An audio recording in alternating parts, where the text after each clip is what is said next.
Hey everybody, I'm Grandmaster Ben Finegold. This is 5 Minutes with Ben, and I'm Ben. We're continuing looking at the games this week from the Charlotte Open that finished last weekend. In round 3, I was paired with a fellow Grandmaster from Georgia, actually, Alonso Zapata. It used to be we were the only two Grandmasters in Georgia, but one of the players in the tournament from India actually goes to Emory University and plays in Georgia occasionally. So, yeah, like that. Okay, so it's round 3.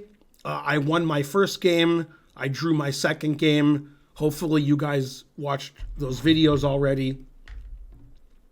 And this is round 3. Okay, I have black. That's why black is at the bottom. I played Alonso before, and I played a Sicilian, and we played a really sharp line, and we agreed to a draw like on move 14 or something. So, quick Grandmaster draw. This game was different. Played a Rui Lopez. This is the line that I used to play for black 20, 30 years ago when I lived in Belgium. It was taught to me by Belgian Grandmaster Luc Winans, who at the time was an IM. And he passed away about 3 years ago, I guess. Something like that. If you're on YouTube, you can look it up and see when he passed away and say, it wasn't 3 years ago. What are you talking about? It was 1 year, 2 years, 4 years ago. But 3 is close, I think. Anyway, he's the one who showed me this line. And Alonso played the main line, C3. And d4, and then bishop g5.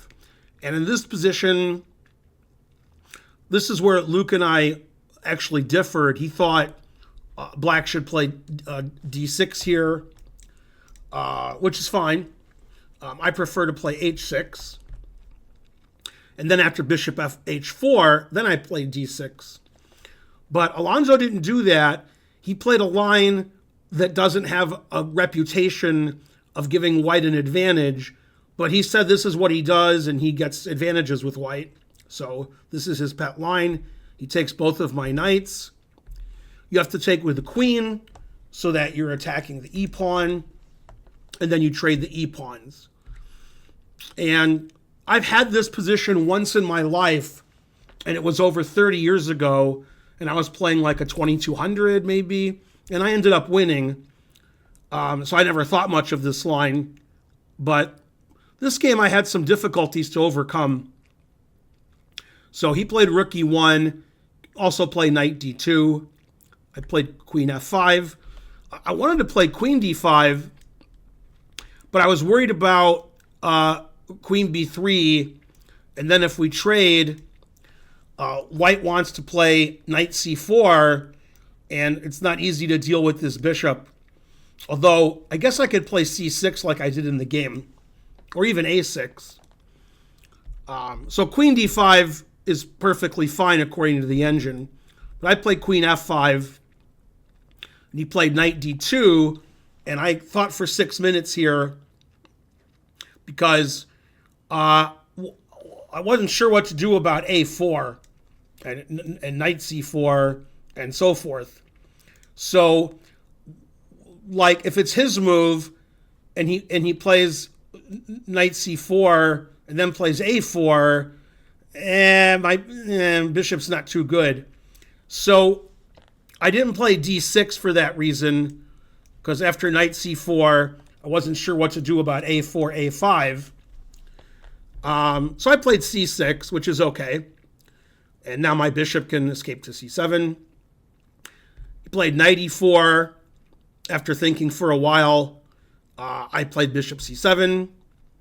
He played knight g3. And in this position, the engine wants me to play queen f6. It says it's equal. I played queen g5. And after the game, like in these positions, we were looking at white playing d5 at some point to sort of make it difficult for my white square bishop to get out. I'm not sure when, but okay, not here. Although maybe here. No, not here because f2's hanging. Yeah, so it must have been later. He played queen d3, which is fine. Now I kicked his knight out with d6. He attacked my queen. In this position, the engine says I should play queen g6. I didn't do that because I was worried about queen takes, pawn takes, then like rook e7 and knight h4 and double rooks. My bishop's attacked. I didn't like a lot of that. The engine said that's nothing for white. So I played queen f6, which is fine. And probably here, if he's going to play d5, which seems like it puts pressure on black, but the engine's not impressed. The engine says after d5, black is completely equal. If white plays d5. But we analyzed it after the game, and we both sort of like white. But anyway, he played rook e3 to double up on the bubble up.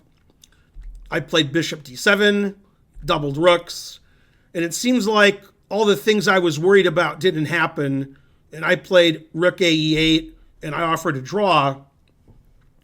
And I think if white had the advantage in this game, it was before, because white sort of built up slowly, and eventually, in 10, 20 moves, my bishops will be good. Now, they haven't been good the whole game. They've been sitting on c8 and c7 and blocked by the pawns, and his position's perfectly reasonable.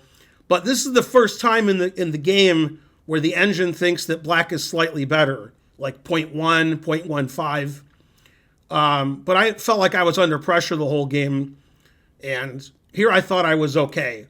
I didn't see a way for white to crash through, and pawn structure is symmetrical. My bishops still aren't very good. His pieces are all good. So draw was a reasonable result. Grandmaster draw. During the game, I felt like I was under a lot of pressure, and I had to play accurately to not get in trouble.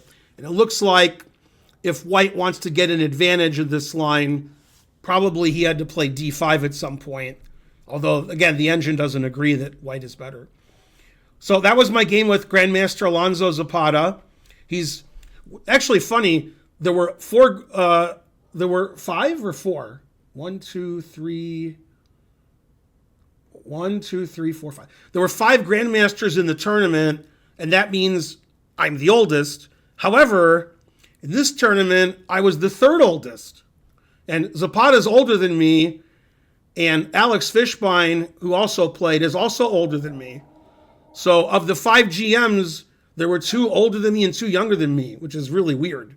And I played a GM who's older than me. Boy, I don't say that too often, especially since I, don't play chess anymore. But now that I'm making my comeback, it's going to be rare that I play a GM older than me, unless it's Zapata, because he lives in Georgia also. So probably if I play any events in Georgia and he plays, we'll probably get paired at some point.